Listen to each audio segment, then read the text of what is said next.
Ladies and gentlemen, welcome in the fair zone. في الدارك ويب بنشوف مشاهد غريبة ومرعبة نوعا ما. حلقة النهاردة مختلفة تماما عن أي حلقة اتكلمنا فيها عن الدارك ويب، لأننا هنتكلم عن مجموعة صور وجدوها، وكل صورة ليها قصة أغرب من الصورة اللي قبلها. بس قبل ما نبدأ الفيديو عايزك ما تنساش تعمل لايك وشير وسبسكرايب، وتيجي عندي على الانستجرام او تيجي عندي على الفيسبوك. هتلاقي اللينك تحت في الديسكريبشن بتاع الفيسبوك بتاعي والانستجرام.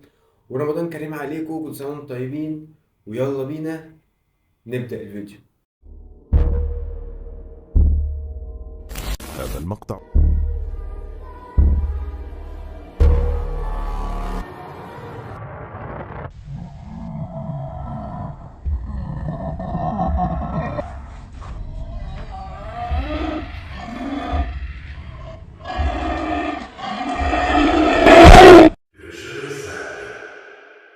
هي الصورة اللي هتشوفها دلوقتي هي صورة ربما تكون شفتها كتير، لأنها أشهر الصور اللي موجودة في الدارك ويب، لكن اللي عمرك ما سمعته هي قصة الصورة دي إيه. الصورة زي ما أنت شايف أرنب بقناع مرعب وغريب جدا، مع طفلين يبكوا بشكل هستيري منتظرين مصيرهم المجهول. خليني بقى دلوقتي أكشف لك قصة الأرنب السفاح، واحد من أخطر المرعبين في العالم، لقب بذا باد رابت، وهو أشهر خاطف أطفال في الدارك ويب ومجرم. وهتشوف الصور هتفتكر انه شاب صغير في السن، لكن في الحقيقة هو عجوز امريكي وعمره 63 عام. بالرغم انه امريكي لكنه بيعيش في البرازيل، لانه المكان المثالي لارتكاب افعاله البشعة بدون ما الشرطة تقدر تحدد مكانه. بالرغم من شهرته، بس معلوماته اللي موجودة كانت قليلة جدا، زي ما يكون حد اخفاه لسبب معين بعد القاء القبض عليه. طبعا انت مستغرب دلوقتي، يعني هم عرفوا فعلا يقبضوا على حد من الدارك ويب؟ اسمع بقية القصة وهتفهم كل حاجة. لو رجعنا بالزمن 21 سنة فقط، انتشر اختفاء الأطفال بشكل كبير جدا، وده خلى الأهالي في حالة رعب كبيرة جدا. دي ما كانتش مجرد إشاعات أو خوف مبالغ فيه، لأ، بل إنه كان واقع مرعب هم عايشينه. كل يوم أكتر من 100 طفل بيختفوا بشكل مرعب جدا بدون أي دليل أو أثر على وجودهم، كأن في شيطان أو شبح اللي بيختطف الأطفال. كانت أكتر من عمليات الخطف في الولايات المتحدة والبرازيل، وده خلى الحكومات في عجز عن الوصول للخاطف، يمكن شخص واحد أو يمكن عصابة. وفي يوم الشرطة البرازيلية فكروا في فكرة غبية وذكية في نفس الوقت. ذكية عشان عرفوا هما بيتعاملوا مع واحد ولا بيتعاملوا مع عصابة، غبية عشان أدوا لفقدان 10 أطفال أرواحهم بالكامل.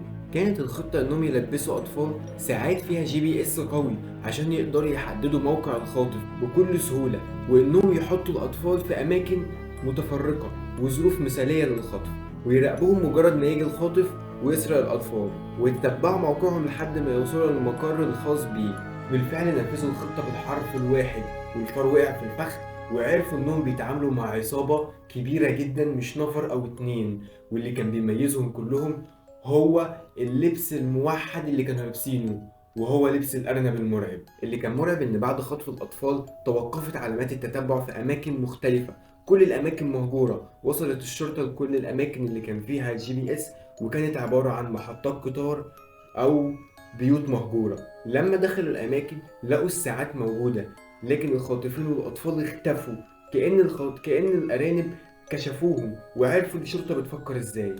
دلوقتي الشرطة قدمت للخاطفين هدية مثالية جدا. كانوا 10 أطفال. صممت الشرطة إنها توصل للخاطفين بنفس الأسلوب، وهي حطوا شريحة صغيرة داخل طفل وخلوه في مكان مثالي جدا للخطف. وهنا وقعت الضحية في الفخ.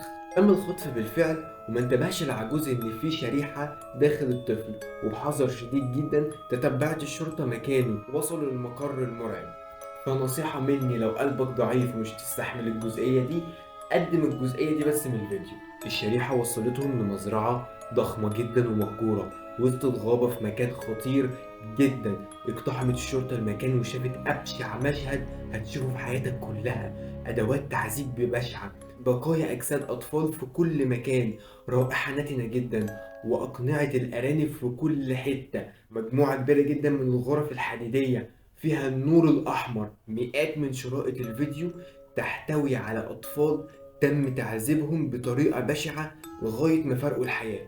اتبعت الشرطة الأماكن الموجودة في الشرائط، بشرائط الفيديو ولقوا أكتر من جثة طفل، وتم القبض على أكتر من 20 سفاح يرتدي القناع بتاع الأرنب. عايشين في عالم خطير جدا، وفي ناس مستعدين يعملوا أي حاجة مجنونة قصاد إنهم ينبسطوا أو قصاد المال. يلا بينا نخش على الصورة اللي بعدها.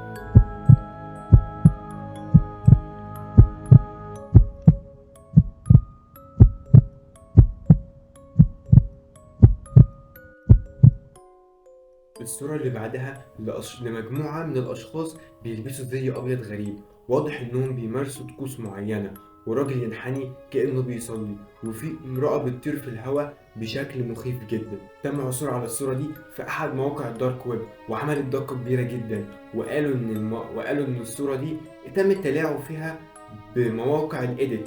لكن لما بصينا على أوصل الصورة من إمتى، كانت من قبل ما تنزل اساسا برامج الايديت والفوتوشوب. اللي وراء الصورة الغريبة دي ملهاش غير تفسير واحد، انها مجموعة مجهولة بيمارسوا طقوس سحرية حقيقية، وتم التقاط الصورة في لحظة ظهور الجن. اللي انا قلته دلوقتي ده مجرد تخمينات، فلو انت عندك اي رأي تاني انزل تحت وقولولي في الكومنتات وانا هقرا اللي هتكتبوه. بنت غريبة وبتبتسم ابتسامة أغرب وعيون مرعبة. للوهلة الأولى هتحس إنها صورة عادية، وإن البنت تم تلاعب وجهها بالفوتوشوب علشان تبان بالشكل ده، لكن الصورة تم اكتشافها في أحد مواقع الدارك ويب، ولما بحثنا عن أصلها ما لقيناش أي أثر على أرض الواقع. لمجرد النظر لوجه الفتاة لوقت طويل جدا هتحس بالصداع الشديد، ممكن تحس بصعوبة في التنفس.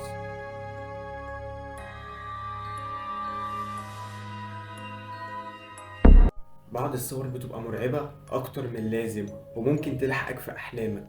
في أعماق الدارك ويب وجدنا صورة لأشخاص بأقنعة غريبة جدا، وراجلين وامرأتين بالملابس كلاسيكية ماسكين أقنعة تعيسة وتبدو كأنها وجوه شيطانية. شكلهم كأنه بيلبسوها طول الوقت لحد ما التجاعيد اللي في الأقنعة بقت في وشهم. بمناسبة الأقنعة، أنا لقيت صورة أغرب من الصورة اللي فاتت. طفلين قاعدين في غرفة مظلمة قذرة مقيدين بشكل غريب بيبصوا للكاميرا، وتم العثور على الصورة في أحد شرائط الدارك ويب، وتم التخلص من الطفلين في أحد الغرف الحمراء بعد رحلة طويلة من العذاب. الصورة اللي جاية انت هتحس انها صورة عادية جدا، لكنها من اكتر الصور المرعبة اللي هتتعرض في الفيديو النهاردة. الصورة بتاعت النهاردة انت مسافة مع تبص في العيون لفترة طويلة جدا هتتلاعب فيك نفسيا، وهتحس بإحساس غريب جدا، ممكن كمان تحس بضيق تنفس وعدم الراحة. هسيبك مع الصورة شوية وتقولي تحت في الكومنتات حسيت بإيه. الصورة الشخص بيرتدي قناع غريب وبيبص لعدسة الكاميرا. خلينا اسيبك مع الصورة شوية ونرجع تاني.